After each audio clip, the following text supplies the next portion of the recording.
Full disclosure, this is the second Viking update show we are recording this week. We did one on Monday morning, all fired up to talk about J.J. McCarthy, and then we found out in the afternoon that J.J. McCarthy will not be playing this week, may not be playing for a few weeks.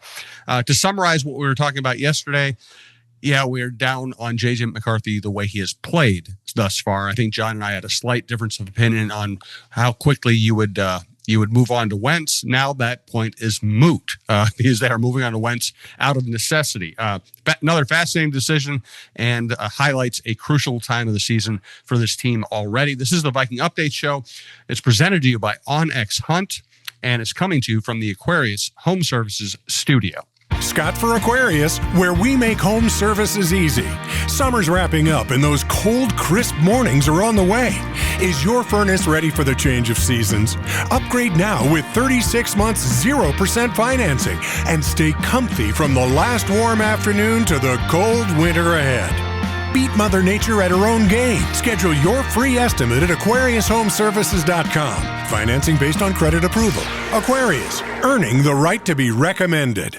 Hey, this is Randy Shaver. Along with Kevin Gorg, we host the show Fantasy Huddle on Talk North. Each week, we're going to break down the matchups for the NFL season and try to give you the best chance to win your fantasy football games each and every week. Join us for Fantasy Huddle on Talk North. Also, welcome back to the Minnesota State Lottery, one of our recurring sponsors. We appreciate them jumping on with us as well. All right, let's get to it. The news of the day, McCarthy hurt his ankle. Sounds like a high ankle sprain. Those can be problematic. Wentz will play this week. Possibility that Wentz will play for a few weeks. O'Connell was hopeful that McCarthy won't end up on the IR, but you never know. There's also the possibility that Wentz comes in, lights it up, and they have new decisions to make. What do you make of this scenario? Yeah, this is a really complicated thing to happen right now because JJ is coming off a very rough game. He's really only played, one good quarter in the first 8. But the Minnesota Vikings plan coming into this season was we're going with the young quarterback. There's going to be some learning. There's going to be some growing pains and things like that. And we've just got to surround him and hope that he gets better and help him get better as the season goes along. Then he struggles in a primetime game. The whole offense looks completely disjointed.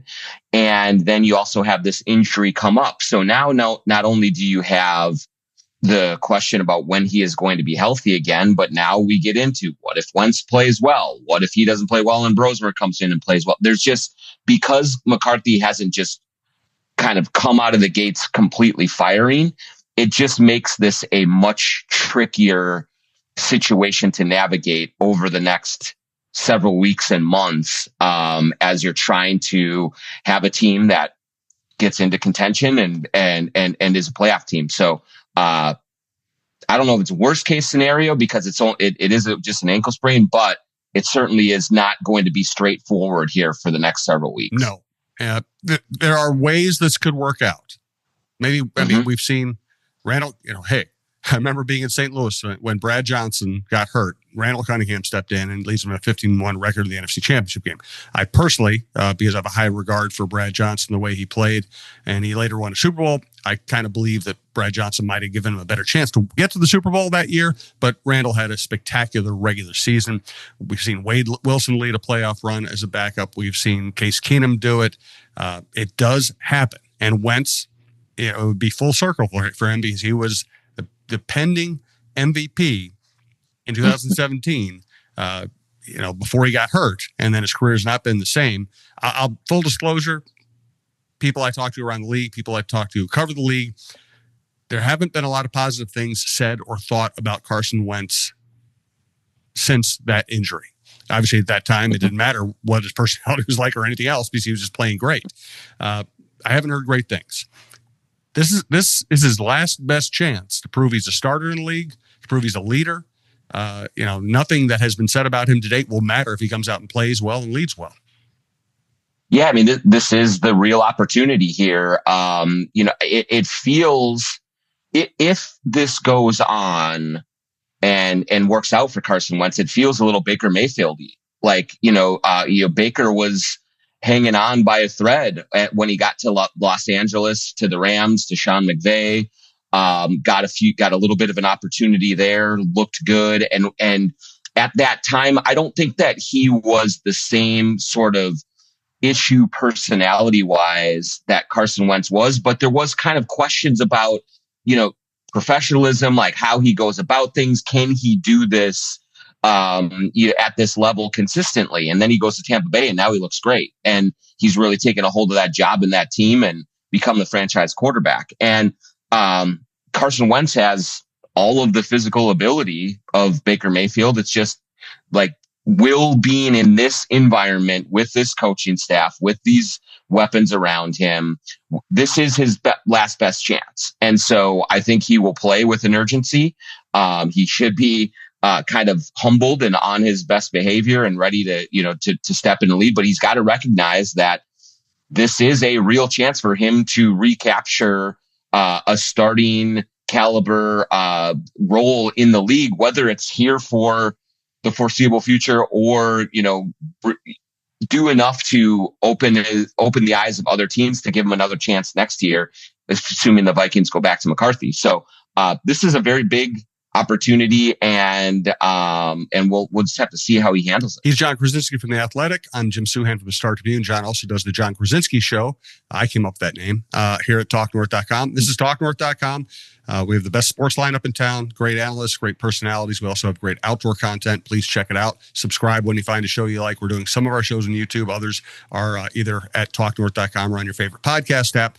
Russo, Krawczynski, Mark Rosen, Randy Shaver, Kevin Gorg, Roy Smalley, Lavelle Neal.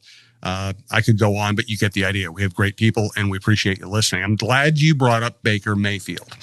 I remember sitting in the press box when it was Baker Mayfield toward the end of his time in Cleveland, and he was having some kind of a spat with Odell Beckham Jr. Odell Beckham Jr. was complaining about not getting the ball. Baker didn't seem to like that. And from press box view, you can watch the patterns develop. You can see who's open. It's one of the reasons I was so down on Darnold the last two games last year. I could see the people he should have been getting the ball to. And I'm watching Odell Beckham get wide open, Baker Mayfield looking at him and not throwing the ball. And it happened all game. And he was throwing, and he would not throw it to Odell, and then he'd throw it incomplete, or he'd throw it in interception, or he'd throw late, or he'd take a sack because he wasn't willing to throw. So I thought he was completely unprofessional. It also seemed like he was in a phase where he cared more about doing commercials than playing football. And now he's one of the best quarterbacks in the NFL. And he's not just a very good passer. He's also a good runner. He's a good leader. He has grit. Tampa Bay is one of those, it's that probably the most under the radar team in the NFL. They are excellent. Mm-hmm. They're probably not going to win, maybe they're not going to win a Super Bowl, and that seems to be what so many conversations revolve around. But that is a really good team, and Baker Mayfield is excellent. And honestly, I think Carson Wentz has more physical tools than Baker Mayfield. Yeah, I think he's a little bigger, a little bit better runner, a little more mobile. The arm strength, we'll see where it's at this point of his career, but this certainly is, that Mayfield likes opportunity for him.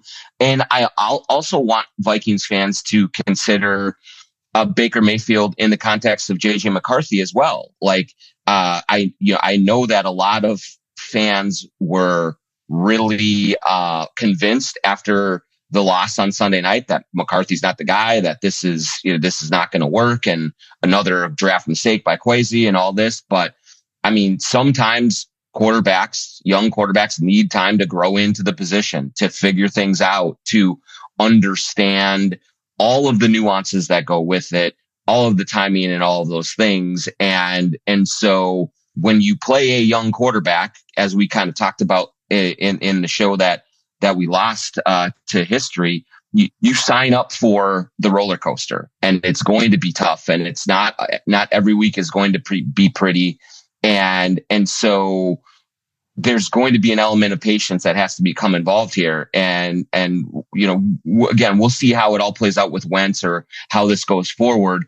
But just because JJ McCarthy has played a rough game behind a patchwork offensive line, I just think that the Vikings and their Vikings fans have to understand that this is the road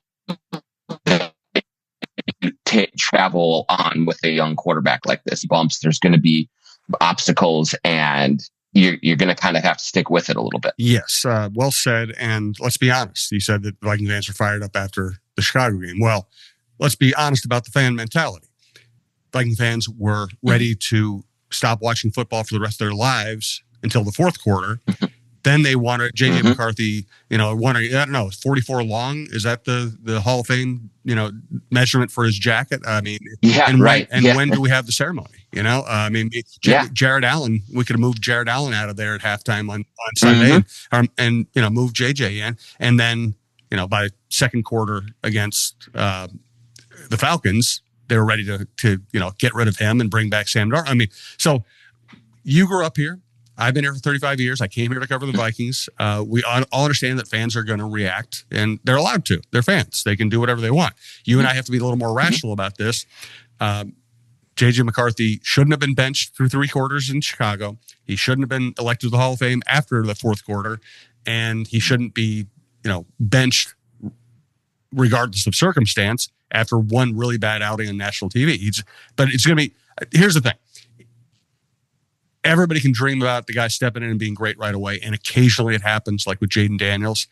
But for most young quarterbacks, there's some kind of a learning process, and he's in the middle of it right now.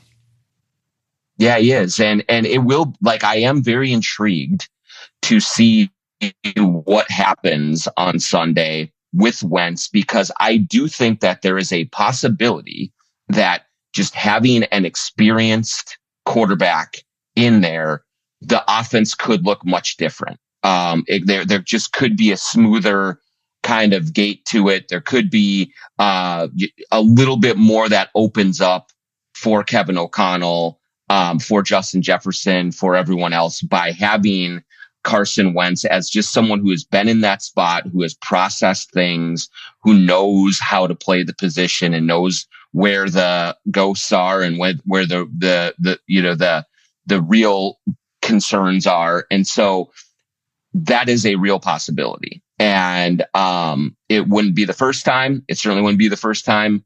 The Vikings fans have seen, how many times have we seen it now? Randall Cunningham, Case Keenum. We've seen a bunch of these instances where a backup can come in that you don't really have a whole lot of high hopes for, and then all of a sudden things start working out. So they have a lot of the tools to work with.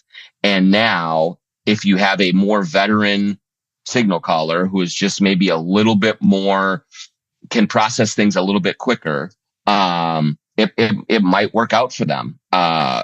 We'll see. But Wentz is from a physical tools perspective, I think he's a great fit for what they want to do. And so I'm intrigued by what we're going to see there. The Viking Up the Show is presented to you by Onyx Hunt. Have you ever driven past a piece of land and wondered who owns that? Or maybe you need to know exactly where a property line runs? That's where Onyx Hunt comes in. And it's not just for hunters. There are folks using Onyx for their jobs every day throughout the country, from farmers and ranchers mapping out their fields, wildland firefighters navigating rough terrain, to construction workers needing to know who owns what property. This app offers something for everyone. If you need the best land ownership maps, aerial imagery, and property boundaries in your pocket, Onyx Hunt is the tool for the job. Try it free for 7 days. Download Onyx Hunt in the app or Google Play Store, or visit onyxmaps.com/hunt to get started. I also want to tell you about Twill in the Edina Galleria. As usual, when I'm in any public setting or on a camera, I'm wearing Twill. This is my Johnny O hat, my Barrack hat t-shirt. Scott Dayton. It's Twill by Scott Dayton in the Edina Galleria. If you weren't aware of that, Scott's been doing this for a long time. He runs the best men's clothing store in Minnesota. I walked in one day. I was like, all my cotton t-shirts are kind of old and beat up and fraying because I wear them so often. He said, I have the perfect t-shirt for you. Barrack t-shirts, they're durable. They hold their shape. They actually look like they're fitted instead of just kind of baggy around the waist. I love them. I wear them all the time. You can wear it under a sport jacket. You can wear it with jeans. You can wear it with nice pants. So versatile. And of course, you can get them all the colors. I love Johnny O. This is probably the time, and I'll highlight this next week. This is probably the time to go into Twill in the Edina Galleria and start looking at their fall collection. It's beautiful stuff. It's stuff you can wear to football games, wear to the hockey rink and feel warm, wear on a golf course. They've got you all covered. They're great people. Tell them we sent you. Say hello to Scott. Chat some sports with those guys and ladies who are working there. It'll just be the easiest coolest shopping experience you'll ever have. Twill in the United Galleria, twillmn.com. You can sign up for email alerts if you want to know when they're having a sale. Let's move away from the quarterbacks. We'll obviously come back because everything revolves around that right now. I just think we should recognize one thing that might be a little under the radar. The injuries are devastating. Yeah. If you count Addison being out with suspension, CJ Ham, who would be a real help to what they're dealing with right now, starting the year on IL. Now Cashman on there. Okuda concussion. Harrison Smith hasn't played yet. Darisaw hasn't played yet. Now they have an injury in the interior line. Now Aaron Jones. Aaron Jones wasn't playing particularly well, but he's somebody who could at least be your third down back and a veteran head. He's a very smart player. Now he's out with a hamstring. Frankly, it's scary. Because of course, we're going to focus on the quarterback. It's the most interesting position in sports, the most important position in sports. But they also don't, if you want to look at it a certain way, they're out like 8 or 9 of their 22 presumptive starters right now. Yeah, it's really rough. And, that's, to me, I also grade JJ McCarthy on a curve a little bit right now because of the patchwork in front of him. I mean, he's on the Vikings right now are on their third left tackle. Ryan Kelly has a concussion and he has a history of concussions. So you worry about what's going to happen there. And then, you look at, Hawkinson even doesn't look like he's all the way back from his stuff. And this is quickly adding up to, making Bill Simmons says all the time, is it a season from hell type of a situation where it's kind of a little bit out of your control, but you have all of these things going wrong. Now McCarthy's hurt. And so, I think there are real concerns about just the level of injury. And we know how much Blake Cashman means to this defense. We saw it last year when he was out versus when he was in, what a difference he makes. And so, these are significant injuries. Their defensive backfield, we talked about it before the season started, Jim, you can't afford an injury because of how thin they are at cornerback. And now Okuda is hurt. And so there comes a point where you can only endure so much and go forward. And so I do think that is an enormous concern for this team in both the short and the long term. And it's an enormous concern for Carson Wentz, who's stepping in to this situation. And he's probably going to be running for his life a little bit. Now they get the Bengals on Sunday, which is nice because their defense isn't that great. Yeah, terrible defense and no Joe Burrow. But Browning he could play. Browning will turn the ball over, but he might also put up 35 points even while turning the ball over. Yes, especially when you're playing a defense that is a hamstrung, literally. And so, I do like what the Vikings do here to endure over the next couple of weeks while some of their guys are out is going to be key for them, because this is a stretch of the schedule, Jim, where they have to make hay, man. These next 3 games were some of the most quote unquote winnable games on their schedule. And so if you're trying to get to 10 wins, I was factoring all 3 of these in as victories probably. And so now if you're dropping 1 or 2 of them, or God forbid all 3, boy, the season starts to spiral pretty quickly. Yep. Home against Cincinnati without Joe Burrow and still with a terrible defense. That's a game you really need to win. Pittsburgh would have been a road game. It's on a neutral site. That gives you an advantage. And frankly, I don't think Rodgers looks very good. And that defense is surprisingly porous right now. Cleveland's one of the worst teams in football. I mean, if you found a way to scrape through 3 wins, whatever they look like, and you're 4-1 going to a bye, you can reset a little bit. Then you got Philadelphia, Chargers, Detroit, Baltimore, 4 Super Bowl contenders. You need to build, and maybe you steal one of them, but even if you're at full strength, you might not steal one of them. So I really think this is a 3-game stretch that might define the season setup, and it might affect the way they just make decisions on the quarterback going forward. For sure. Yep. There's just a lot riding on this next stretch, and it's unfortunate that they go into this crucial stretch with so many injuries, was so, just shorthanded. And who knows how Addison's going to come back in a couple of weeks, right? And is he going to just jump right in and get going? Maybe he will, but when is Harrison Smith getting back? When is Darrisaw getting back? These are big, big pieces that are really important to what they do, that are currently, watching the games. And this team needs all the help it can get right now, and there's not much coming for it. Let's talk about Jordan Mason and Dallas Turner, two guys I think are going to be very key right now, especially with Van Ginkel out, if he remains out. First, we do want to thank Minnesota State Lottery. She's Jen, the ultimate Vikings fan. Okay, everybody, welcome to the Vikings Jan Show Fan Show. My special guest today is Jared Allen. So, Jared, who you got for the Vikings game this week? Minnesota Vikings. Me too. So that's our show. We'd like to thank our sponsor, the Minnesota Lottery, who reminds you this could be your year. Play the new Vikings Scratch Game for a shot at $100,000, game tickets, and more. Minnesota Lottery. I'm in. Must be 18 or older to play. And here's Talk North star Michael Russo for Clamshell Beach Resorts. Hey, have you been dreaming of a lake cabin lifestyle with boating, fishing, and family fun in northern Minnesota? Well, lately I've thought a lot about how cool it would be to have a getaway like so many Minnesotans. And if you're like me, you probably think that owning your own lakeside getaway is beyond your budget. Well, if you think lake cabin real estate prices keep going up, well, think again. This is Russo, and I'm here to tell you there is an affordable way to enjoy a cabin lifestyle and all that goes with it. And yes, I said affordable. I founded a Clamshell Beach Resort, which is located on the Whitefish chain of 14 lakes for you and your family to enjoy. Here's how. Clamshell has lake homes that offer deeded fractional ownership, and the keywords there are deeded and fractional. You own it. Imagine having 5 weeks a year to enjoy Clamshell with its beaches, pool, and lodge that's full of kids' activities. Is golf your game? There's a great golf course right across the road. Like winter sports? Well, you can go ice fishing, cross-country skiing, or snowmobiling right out the door at Clamshell. And there's no maintenance, no grass mowing, no snow removal. It's done all for you. And you can own a share of Clamshell Beach Resort at an affordable price. To learn more about ownership opportunities at Clamshell Beach Resort, go to cottagesonwhitefish.com or contact Pat Egan at 612-220-9819. That's cottagesonwhitefish.com or Pat Egan at 612-220-9819. All right, let's start with Jordan Mason. I think he's got to really bring it, and he has. But as hard as he ran against the Falcons, it was 9 carries for 30 yards. It was, he did what I'm not blaming him. I just think the offensive line was a mess, and the Falcons, for the first time I can remember since they went to the Super Bowl and had a 28-3 lead against Tom Brady, they actually have a defensive front that scares you.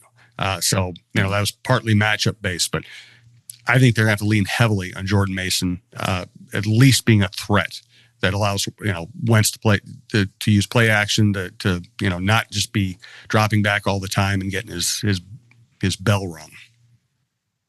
Yeah, and I think even prior to the Aaron Jones injury, what we were seeing was that Jordan Mason should be the featured back. They really didn't get going in Chicago until he became the primary guy back there to kind of bring the thumping. And I think with Jordan Mason back there, it does give the Vikings offense a tougher mentality, a more aggressive mentality. And that's what they need right now. They're on their heels a little bit. And so I do think that you need to just get him in there and say, boys up front, man, just plow forward and let's churn out some yards and get close, because he's been the most consistent player, offensive player on the team through these first 2 games. And he just needs more touches. I was thinking that all Sunday night, and it was kind of hard with the way that the game was playing out and unfolding to get Mason a bunch of touches. But that's just got to be, I think, a big part of what the Vikings are doing going forward here is get the ball in Mason's hands any way they can, because good things are generally going to happen. And it is a challenge with the offensive line issues to get a running game going. But if you become one-dimensional with Carson Wentz, man, that just makes things so much more difficult. And so I think that this was already going this way even before Jones got hurt. But now that Jones is kind of nursing an injury, it's got to be, Jordan Mason time, kind of heavy, as much as possible to just sustain some drives, convert some third and shorts. That's been a big problem for them so far, and just get the big guy back there and just have him run some people over and pick up a first down on 3rd and 2, which has been really difficult for this team so far. I don't want to be a doomsayer, but Jones is out with a hamstring. Xavier Scott is your other back. They not only need Jordan Mason to play well, they need him to stay healthy. Or all of a sudden have another huge guy. And I like Scott. I like what he did in the preseason, but that's just he hasn't done this yet. So they really need Jordan Mason to be something of a savior at this moment. One more topic that will make our pick for the week. Dallas Turner. I watched him closely on Sunday night. I'm rewatching the game right now just to make sure I saw what I saw. As Roy Smalley always reminds me on Chin Music, a great Yogi Berra saying, you can see a lot by looking. It's words to live by. Dallas Turner is not getting off blocks. If he has a lane, if he goes unblocked, or if it's a back or maybe a tight end blocking him and he can shrug him off. Once he gets in open field, gets to use his speed, he looks pretty impressive. He's not getting off blocks. First 2 games against the Falcons, they ran right at him, and Bijan had 2 big runs, and that kind of set the tone for the night. They need Dallas Turner to be a better all-around football player than he is right now. They do. And we have seen, when all it takes for Dallas Turner is just to turn on the jets and be a physical specimen. Yeah, he could do that. And right now, what he looks like is a combine player, not a football player, where like you put him in shorts and have him run the 40, have him do kind of all the agility drills.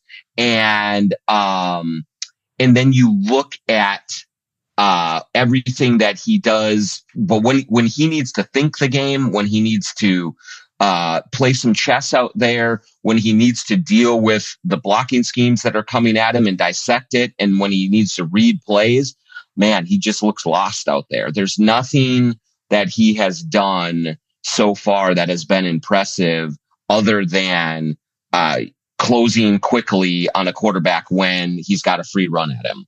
And so they're going to need him to develop quicker. And maybe Brian Flores' defense is a little complicated, but I just think that this seems like more of a Dallas Turner issue than a Flores or scheme or anything like that. And they spent capital to go get Dallas Turner, and they really believed in him. And right now, through the first year and 2 games, it has not been anything impressive. And generally, you hope that guys like edge rushers are able to flash more early and on in their careers. I'm not saying it's not a complicated position, or it's like there aren't nuances to it, but at a certain point, it's like, all right, man, are you a player or are you not? And so far, we just have not seen that, and that would be a huge blow to this defense, to this roster, if Dallas Turner is a miss. And again, there's plenty of time for him to figure this out and get it going. When you walk past him in the locker room, he looks like the part. He's just an incredible, physical dude, but they need him to start playing now, and they need him to start, getting after the quarterback and being disruptive. And he just hasn't been. Correct. One more topic, and then we'll get to our pick. Just for the wave of people who think Max Brosmer should be the starter right now, just a little perspective. Max Brosmer played 1 year in the Big Ten for and they had a good season. Gophers are a good program for an above average Big Ten team. I think that's fair to call them that. And he played well, started a little slowly, and he looked like a good kind of game managing quarterback. Now, I think he's better than that description. And I think he looked really good all summer. They would not have had him on the active roster if he hadn't impressed the heck out of him, if he didn't have a future. Mm-hmm. They would not, a team that's trying to win now would not just stash a future quarterback if they weren't very impressive. So kudos to him. He deserved all the praise he's gotten. But he played 1 year in the Big Ten, did not play for a national title, did not play for Jim Harbaugh. If you think J.J. McCarthy ain't ready, after playing multiple years in the Big Ten, after playing at Ohio State and in front of 100,000 every game, and playing for Jim Harbaugh, one of the great quarterback and coaches of all time, and won a national championship, making plays down the stretch. If J.J. McCarthy ain't ready, I don't think there's any chance in hell Max Brosmer's ready right now. Yeah, I mean, look, he was impressive in the preseason. It looked like he had good command. It looked like, he has good instincts, and I like how he was anticipatory with his throws, and that's all like very intriguing stuff. And he absolutely earned a spot on the roster by playing as well as he did, because I don't think they could have got him through to the practice squad. I think another team would have scooped him up. That's great. But he will now benefit from the best kind of position you can be in professional sports. I'm convinced is the backup quarterback. Like, everyone wants to look at the backup quarterback and believe like that he is so much better than the starter. And so there will be a glow around Max Brosmer. And if Carson Wentz struggles, there will definitely be rumblings and murmurings from the crowd of, hey, did you see that throw in the third preseason game that Brosmer made? Like, let's go, like, get him out there.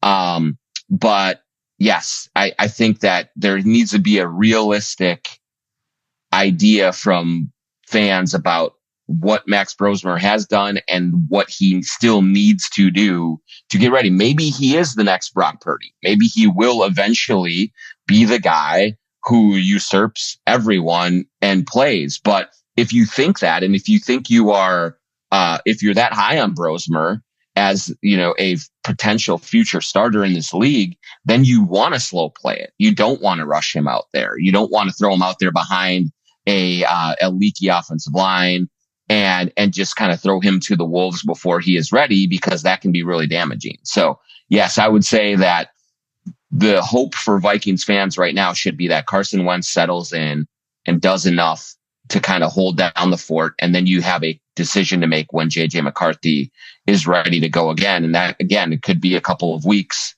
or more if that high ankle sprain lingers. So we'll have to see how that all plays out. But yeah, just give Wentz, how about give Wentz like a couple of snaps before we start looking at Brosmer as the next guy. Yes. All right. Do you have a pick for this week?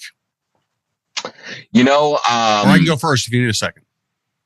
I don't have a good feeling right now with the way this team is going, with the health that is happening. I'm intrigued by Wentz. I do think that he can give this offense a little bit of a jolt. Right now I lean, Bengals 21, Vikings 20, Vikings 18, somewhere in there. It just seems like this is shaping up right now as a Viking season that they're fighting for it. And with all of the bodies that they are missing, it might be just a little too much to overcome on Sunday. The rational part of my brain says that the Bengals will win and Browning will have a good enough day. I have this funny feeling, and I'm going to go with the funny feeling, which is always a mistake, but I'm going to do it anyway. I'm going to go with the funny feeling that Carson Wentz is going to come out and play really well. And he's going to get the ball to Jefferson, and he's going to be able to hit people when they're open deep. And he's probably going to manage the pocket a little bit better. And they'll get Jordan Mason going at least enough to relieve some of the pressure that's been afflicting the Viking quarterback. I have a funny feeling that Wentz knows this is probably the most important moment of his career, and he's going to play well.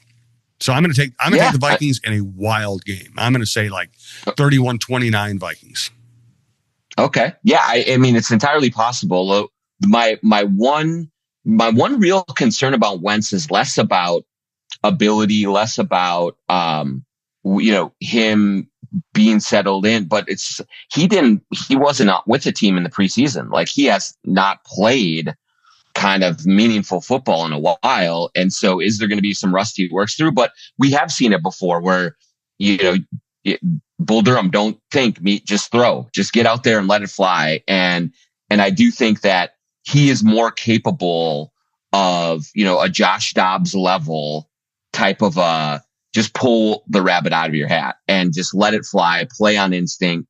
and see what happens. And so that wouldn't surprise me at all. And if we're walking out of the Dome or the US Bank Stadium on Sunday afternoon and being like, wow, look at that. He made it happen. Yeah. With the state of this offense, there might be a blessing in that O'Connell knows he needs to simplify for Wentz. Because sometimes, Kevin's an excellent coach. If he has a flaw, it's that he wants to scheme the most beautiful play possible. And he wants 18 moving parts all to work in perfect synchronicity. And with Wentz coming in with experience in this offense, he might just have to say, hey, throw the ball to JJ, hand it off to Jordan. And that might be the best plan for this team. And that may have been, Jim, that may be the best plan for JJ McCarthy going forward too. If you go back, I mean, fake tosses and the kind of trickeration and stuff, maybe, if they decide to go back to JJ when he's healthy, it might be like, hey, take a deep breath, KOC, and like just keep it simple for now and build on that as either one of these quarterbacks show that they're capable of handling a little bit more. Yes, sir. Thank you, John. Hey, thanks to everyone who watches. Thanks to everyone who listens. Thanks to all of our subscribers. Thanks also to all of our sponsors who make all this possible. We do appreciate it. Check out the John Krawczynski Show. It's one of our most popular shows on the network, and it's really ramping up toward the tell everybody about your live show you have coming up. That's right. September 27th at Head Flyer Brewing, John Krawczynski Show. The window, I think, is a 4 p.m. to 7 p.m. We'll probably go on around 5:30 or so with Dane Moore.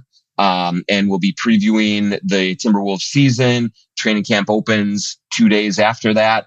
And we'll probably bring on a couple other special guests and have some giveaways as we always do. So come to Head Flyer Brewing in Northeast Minneapolis, September 27th. 4 to 7 p.m. Hang out with us and get some Wolves talk in. Might need it if this Viking season starts going down the drain. So we'll see about that, but hope to see everyone there. Thanks, everyone. We'll talk to you soon.